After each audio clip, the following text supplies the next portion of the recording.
ఇచ్చావు నాయన. స్తోత్రం. ఎంతో మంది నశించిపోతున్నారు తండ్రి.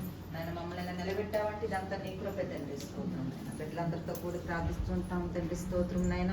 నాయన ఇదిగోనైనా ప్రార్థనలో మీరు తోడై ఉండండి, ఆరాధనలో తోడై ఉండండి, పాటల్లో తోడై ఉండండి నాయన. మీ బిడ్డ చెప్పే వాక్యంలో మీరు తోడై ఉండి మీరు ముందుకు నడిపించండి నాయన. ప్రతి విషయంలో మీరు ముందుగా ఉండి మమ్మల్ని నడిపించమని, ఇది ఇంతవరకు ప్రార్థన ఆలకించమని, నీ చిత్తమైతే మమ్మల్ని ఒకసారి జ్ఞాపకం చేసుకోమని యేసయ్య నామాన్ని బట్టి వేడుకుంటున్నాను తండ్రి.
ప్రభువా మమ్మల్ని కనికరింపుము.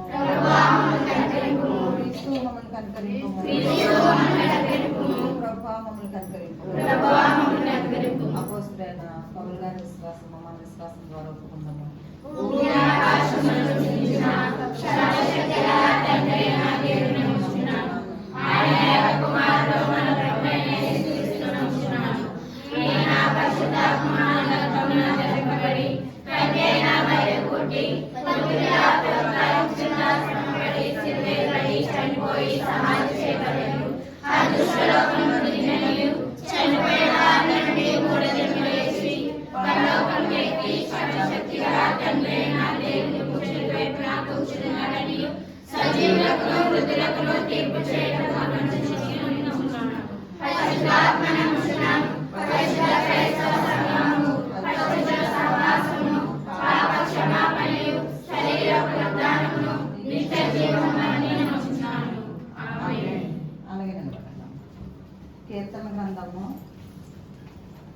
111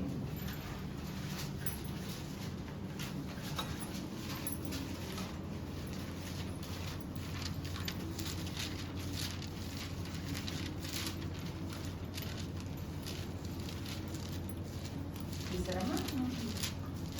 1 నుంచి 10 వరకు ఉత్తర పద్ధతిలో చదువుకుందాం. నేను ఒకటి చదువుతాను, తర్వాత మీరు చదవండి. యెహోవాను స్తుతించుడి, యథార్థవంతుల సభలోను సమాజంలోను పూర్ణ హృదయముతో నేను యెహోవాకు కృతజ్ఞతాస్తుతులు చెల్లించెదను.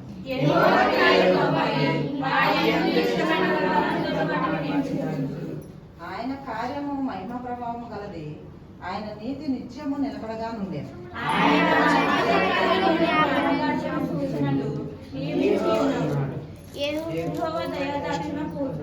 తన యందు భయభక్తులు గల వారికి ఆయన ఆహారం ఇచ్చి ఉన్నాడు.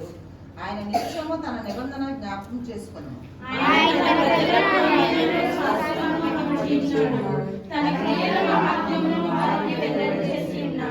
ఆయన చేతి కార్యములు సత్యమైనవి, న్యాయమైనవి. ఆయన శాసనములన్నీ నమ్మకమైనవి.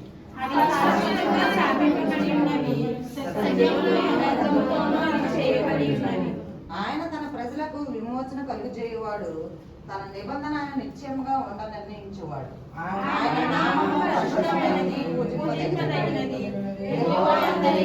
జ్ఞానమునకు మూలము. ఆయన శాసనములను సృష్టించిన వారందరూ మంచి వివేకము గలవారు. ఆయన కలుగుచున్నది. దేవుడి కొద్ది వాక్యం దీవించు. కూర్చోండి.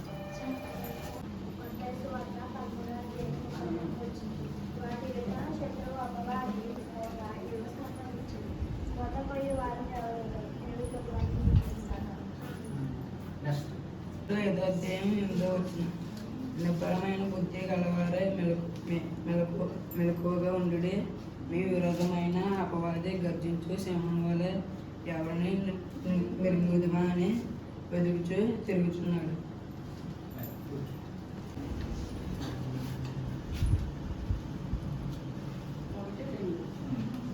యేసు పరిశుద్ధాత్మ సంపన్నుడై యేసు పరిశుద్ధాత్మ సంపన్నుడై యుద్ధము నుండి తిరిగి వచ్చి 40 దినములు ఆత్మచేత అరణ్యములోను నడిపింపబడి అపరాధుని చేత శోధింపబడిన ఆ దినములలో ఆయన ఏమీ తినలేదు. దేవుడి వాక్యాన్ని దీవించుగాక. ఆమేన్.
శుభాలు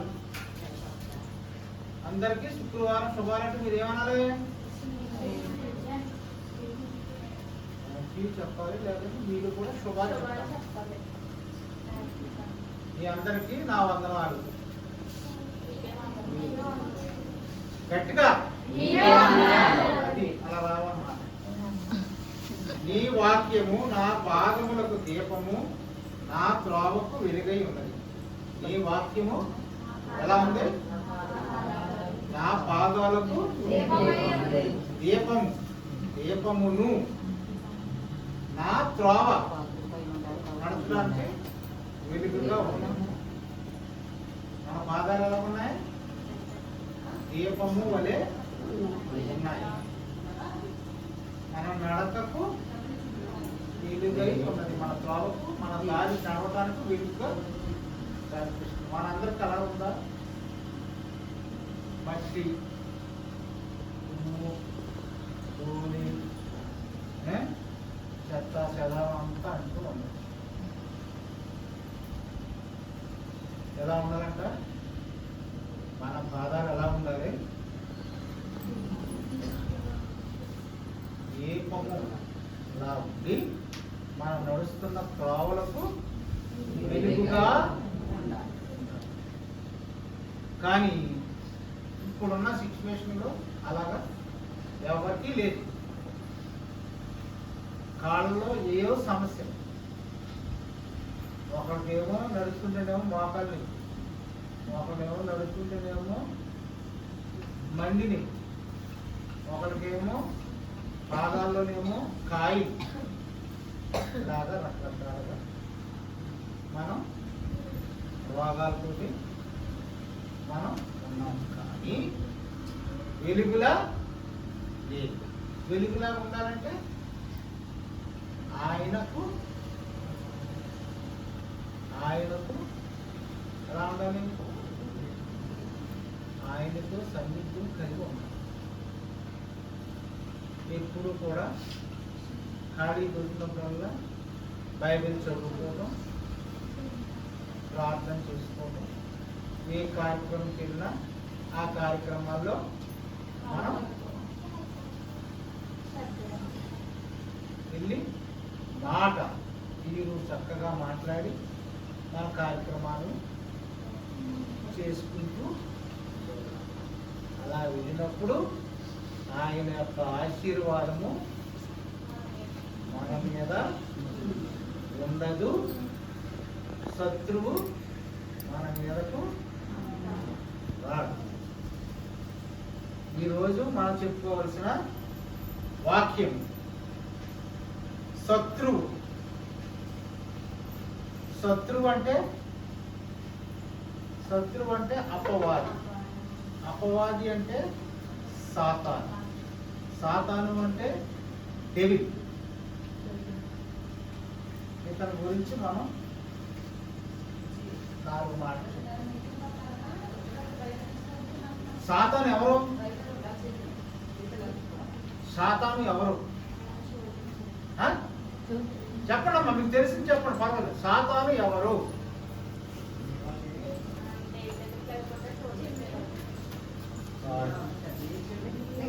ఇంకా చెప్తారా? సాతాను తండ్రికి రెండవ ప్రధాన దూత.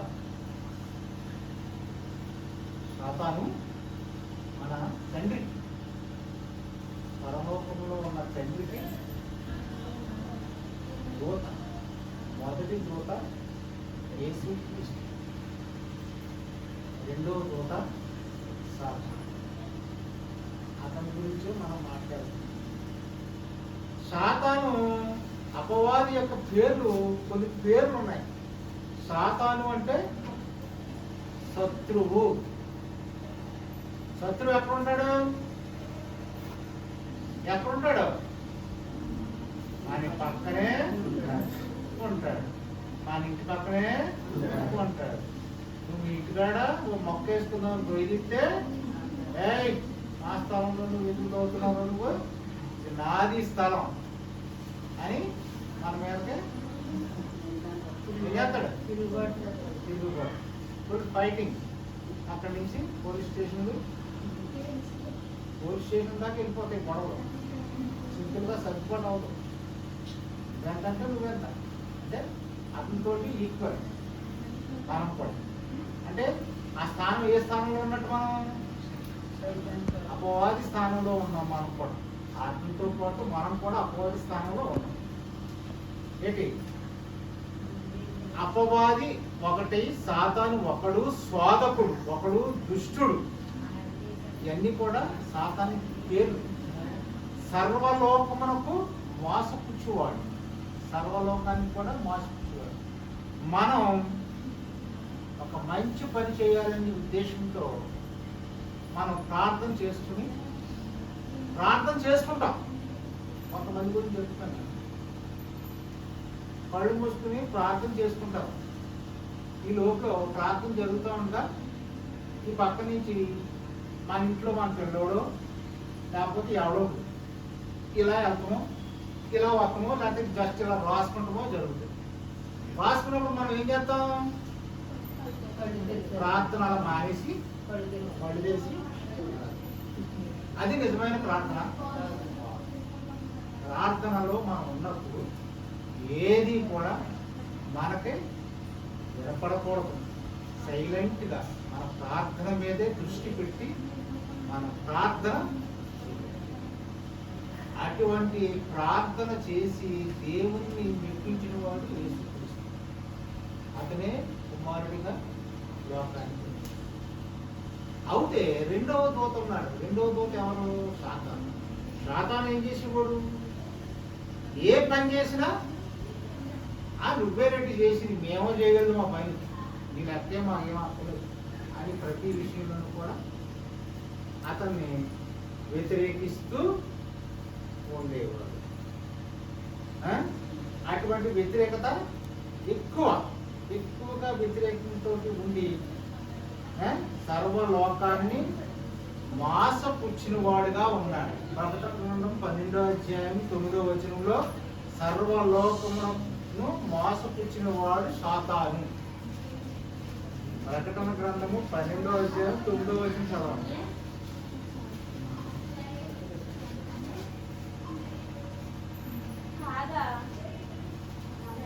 కాగా సర్వలోకమును మోసపుచ్చుచు అపవాది మరియు సాతానుననియు పేరు గల ఆది సర్పమైన ఆ మహాఘట సర్పము పడద్రోయబడింది.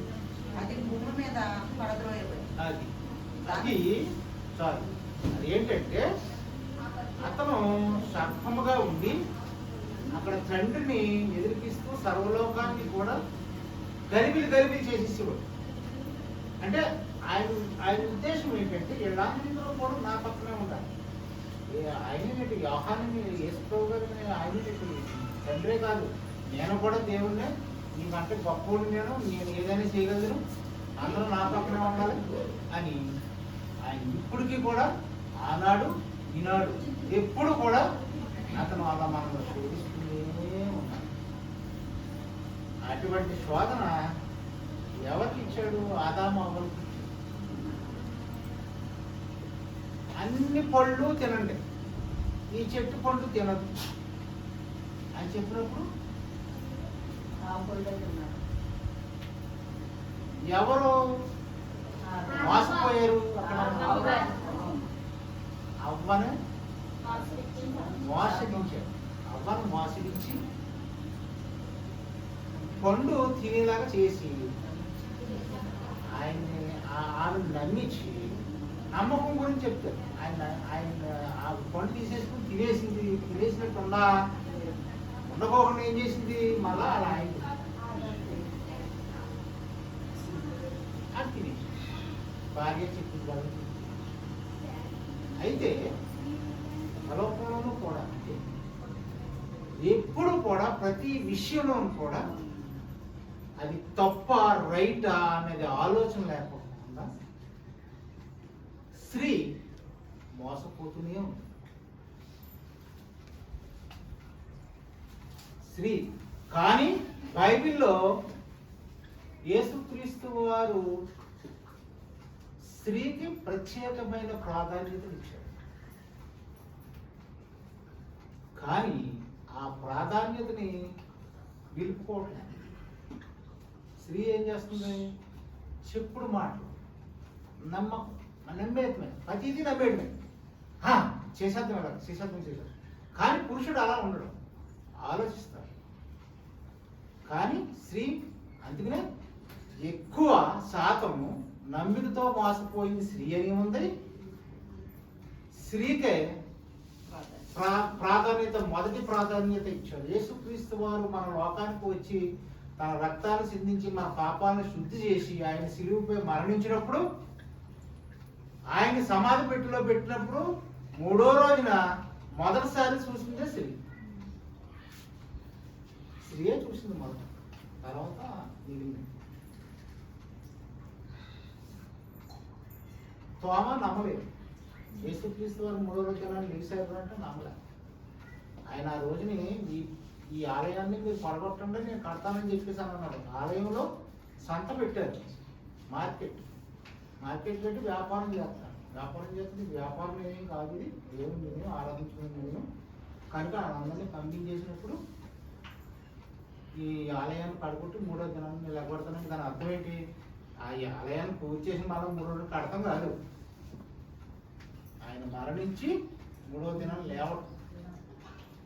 అది వాళ్ళు మేము కట్టిన ఆలయాన్ని యూదులు ఏం చేశారు, మేము కట్టిన ఆలయాన్ని పడగొట్టేస్తాను అంటున్నాడు. పడగొట్టేస్తాను ఇంకెవడు పడగొట్టేస్తాంటే అండ్ ఇమీడియట్లుగా మనం మరణం ఇచ్చేయాలని రాజుని చెప్పుకుంటున్నాడు. మరణం ఇచ్చేయాలని చెప్పేసి అంటే ఎలాగ ఇతను మనకు లొంగుతాడు అని ఆలోచించి 12 మంది శిష్యుల్లో ఒక శిష్యుడు ఇస్కరియోతు యోధా అనే శిష్యుణ్ణి ఆ యూదులు ఎంచుకొని 30 బంగారు నాణాలు ఇచ్చి ఆ బంగారు నాణాలతోటి యేసుక్రీస్తుని అర్పించేలాగా ఏర్పాటు చేసి శిలువకు అర్పించారు. అదంతా కూడా ఎవరి పనిది? ఎవరి పని? అపవాది పని. అపవాది చేసే పని. ఆయన లోకానికి వచ్చాడు అంటే అక్కడ ఆనాడు కూడా తండ్రి దగ్గర వీళ్ళిద్దరూ ఉన్నప్పుడు కూడా నువ్వు అన్నీ కూడా వ్యతిరేకం పనులు చేస్తున్నావు, అన్నీ చేస్తున్నావు, నువ్వు పాము వైపు కింద పో అని భూలోకానికి పంపించేశాడు. పంపించేసినప్పుడు అది శాపం ఏంటి? నువ్వు ఎవరికైనా పురుషుడికి కనపడితే వరకు నువ్వు చంపేస్తాడు, కనపడుకోకుండా తిరుగు. మనుషులకు ఎవరు కనపడినా పాముని ఏం చేస్తారు? చంపేస్తారు. అంటే తిరుగు అంటే భూలోకానికి వచ్చి పడి మనల్ని హింసలు పాలు చేస్తారు. ఎంతో చక్కగా మంచి సీనియర్ మోస్ట్ పాస్టర్ గారైనా బిషప్ అయినా ఎవరైనా మంచి వాక్యం చెప్పేటప్పుడు వాక్యాన్ని ఎంతో శ్రద్ధగా ఆలోచిస్తారు.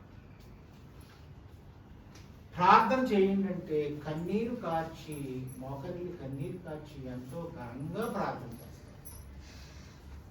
దేవుడు అక్కడ హెచ్చించాడు. కానీ ఆలయం నుంచి గడపదాన్ని బయటకు వెళ్ళిన తర్వాత మళ్ళా అపవాదికి లొంగిపోతారు. అదే ఇక్కడ జరుగుతుంది. అపవాది యొక్క చరిత్ర, అతడు దేవుని చేత సృష్టించబడిన వాడట, తనను తాను హెచ్చించుకునేవాడు, దేవునికి విరోధంగా తిరుగుబాటు చేసేవాడు, ఆయన శత్రువుగా మారిపోయాడు. అది 2వ పేతురు 2వ అధ్యాయము 4వ వచనంలో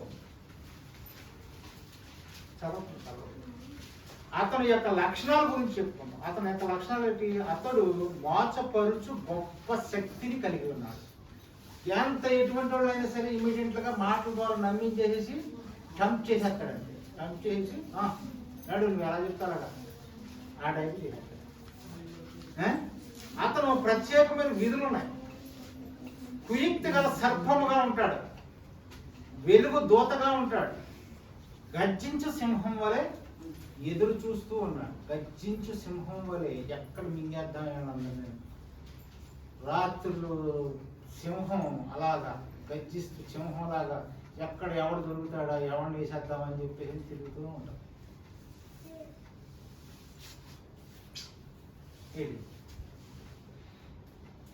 కాలాల్లో కూడా ఉదయం కాలంలో ఈ సమయంలో ఇలా ఉండాలి, ఈ సమయంలో ఇలా ఉండాలని కూడా ఉన్నాయి. అది మన దాంట్లో లేదు కానీ హిందూ వాటిల్లో చెప్తారు. రాత్రి 12 కాడి నుంచి 3 గంటల వరకు కూడా సర్పము శోధిస్తూ తిరుగుతుంది. సర్పము శోధిస్తూ తిరుగుతుంది. రవి ఉన్నాడు, రవికి ఏమో వాళ్ళ నాన్న కనపడతాడు. వాళ్ళ నాన్న లేడు, ఇప్పుడు చచ్చిపోయాడు. కానీ రవికి నాన్నలాగా మా నాన్న ఇప్పుడు ఉన్నాడు, మా నాన్న ఇప్పుడు ఉన్నాడు అనుకున్నాను నాకు. అలాగా మనుషులకి ఒక్కొక్క రకమైన రూపాలతోటి కనపడుతూ ఉంటారు. అంతేగాని చనిపోయిన వారు ఎవ్వరు కూడా దెయ్యాలుగా అది అసలు లేదు. ఈ చనిపోయిన వారందరూ కూడా ఆ ఒక లోకం ఉంది, ప్రత్యేకమైన లోకం. ఆ లోకంలో వాళ్ళు నిద్రిస్తూ ఉంటారు. ఆ లోకంలో నిద్రిస్తూ ఉంటారు. అంతేగాని చెట్లు పెట్టుకుని పొట్లు పెట్టుకుని తిరిగి ఆడ మీద ఆడి ఏళ్ళ మీద ఆడి అలా ఉండి నాకు అది కావాలి కానీ ఎప్పుడు కూడా అది. కానీ ఈ సాతాను అపవాదన కూడా ఈ కార్యక్రమాలన్నీ చేస్తూ ఉంటాడు. ఎప్పుడైతే మనము దానికి లొంగపోకుండా మనము దేవునిలో మనం అక్కడ నిలబడి బైబిల్ మనం పట్టుకుంటే మన దరిదాపుల్లోకి ఏది కాదు. మనకు కావాల్సింది పెరుగుతాం, ధైర్యం. అటువంటి ధైర్యాన్ని కలిగి ఉన్నప్పుడు మనకు ఎటువంటి శోధన కానీ ఎటువంటి ఏది ఉండదు. నిత్యము నన్ను స్తుతించుడి. నన్ను ఎప్పుడైతే మీరు స్తుతింతారో, ఎప్పుడైతే నా యొక్క పనులను మీరు చేస్తారో, అదే నాకు మంచి ఉపవాసము. అటువంటి ఉపవాసాన్ని మీరు అందరూ కలిగి ఉన్నారు. అటువంటి ఉపవాసం ఆయన కలిగి ఉన్నప్పుడు మీరు ఏం చేస్తారు? పరలోకములో మీకు పేరు లెక్కింపబడతాది, రాజ్యానికి వారసత్వం పొందుతారు. అటువంటి వారసత్వం మీరు కలిగి ఉండాలని మీరేం చేయాలి? కలిగి ఉండాలంటే ప్రార్థన చేయాలి. మోసకరమైన మాటలు వినకూడదు. ఒకరికొకరికి శత్రుత్వం కలిగి ఉండకూడదు. ప్రతి ఒక్కరితో కూడా ప్రేమను కలిగి ఉండాలి. అటువంటి ప్రేమను మనం ఎప్పుడైతే మనం కలిగి ఉంటామో దేవుని రాజ్యానికి మనం వారసత్వాన్ని పొందగలుగుతాము. Dear family, friends in Christ, greetings to you all in the name of Jesus Christ, and He is coming soon. My health is not good. I have problem with my 2 legs and nerves. Unfortunately, this month children's widows worship is happening. Please keep in your prayers to the children's education and widows monthly gifts. God bless you all. Thank you. మహాగరుడానికి వందనాలయ్యా, స్తోత్రములు ప్రభు. మార్చి నెలలో నా దేవానికి స్తోత్రములు తండ్రి. మొదటి వారం నా ప్రభు అయ్యా రవ్వని ఇంటి దగ్గర నాయన ఈ గృహం మీద నా తండ్రి నన్ను నెల నెల నా ప్రభు నాయన ఈ రీతిగా మమ్మల్ని ఆశీర్వదిస్తున్నాం అయ్యా, నీ స్తోత్రములు నాయన. అన్నయ్యని బట్టి నా తండ్రి నాయన తల్లిని బట్టి నీకు వందనాలు ప్రభు. అయ్యా తనకిచ్చిన 2 కుమార్తెల్ని అల్లుల్ని బిడ్డల్ని జ్ఞాపకం చేసుకోమని అడుగుతున్నాను తండ్రి. వచ్చిన వారిని నా ప్రభా సంటి బిడ్డలు నా తండ్రి నీకు వందనాలు అయ్యా, నీకు స్తోత్రం. చదువుకున్న బిడ్డలు ఉన్నారయ్యా, నీకు వందనాలు తండ్రి. అయ్యా జ్ఞానము కొదవైతే నన్ను అడగమని సెలవిచ్చావయ్యా, నీ స్తోత్రములు తండ్రి. అయ్యా బిడ్డలకి జ్ఞానం కొదవైతే నా ప్రభా జ్ఞానాన్ని ఇమ్మని అడుగుతున్నాను ప్రభా. అయ్యా నీకు వేలాది వందనాలు అయ్యా, నీ స్తోత్రములు తండ్రి. నేను వచ్చిన బిడ్డలందరినీ జ్ఞాపకం చేసుకోమని అడుగుతున్నాను ప్రభా. అయ్యా వృద్ధాప్యంలో నా తండ్రి నాయన 10 మంది నాయన ఆ బిడ్డలు కూడా మీరు జ్ఞాపకం చేసుకోమని అడుగుతున్నాను ప్రభా.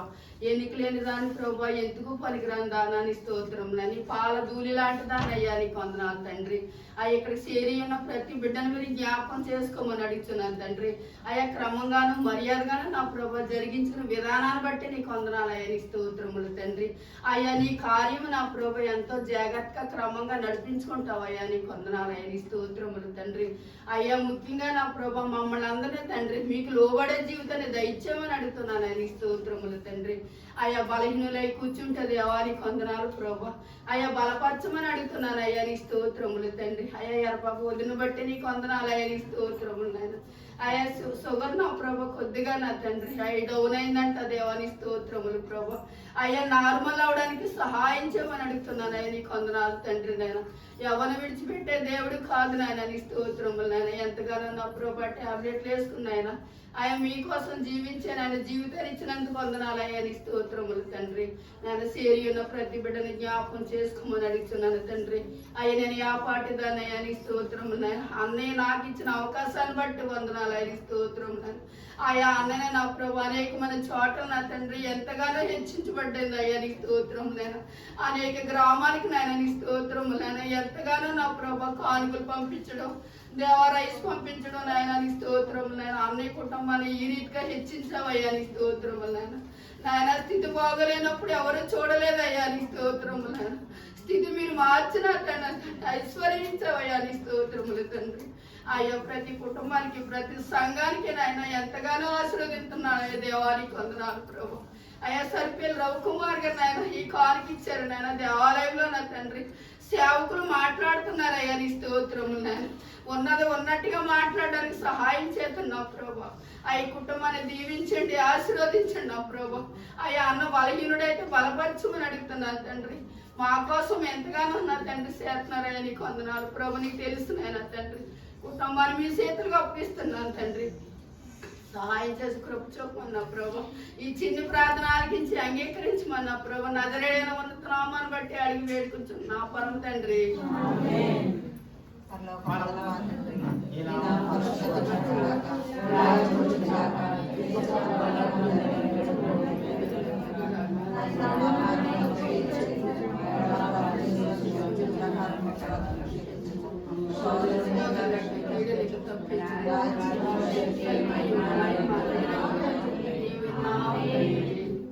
మన ప్రభు అయిన యేసుక్రీస్తు కృపయు అన్యోన్యత సహవాసము కూడా వచ్చిన మనందరికీ సదాకాలం తోడు నడిపించును కాక.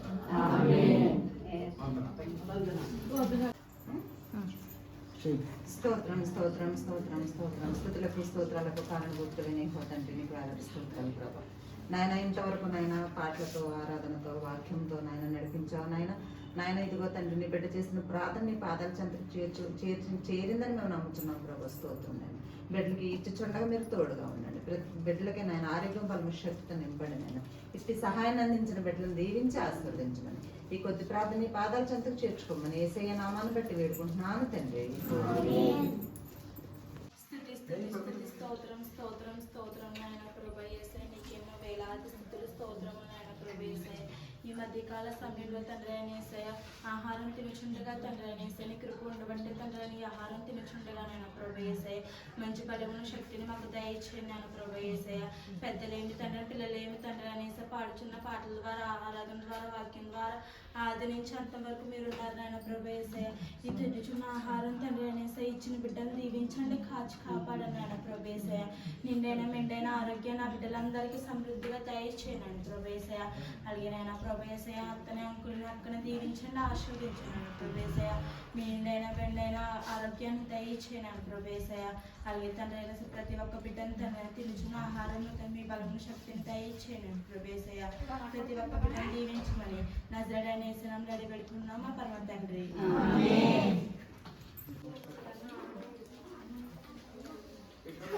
శిరీష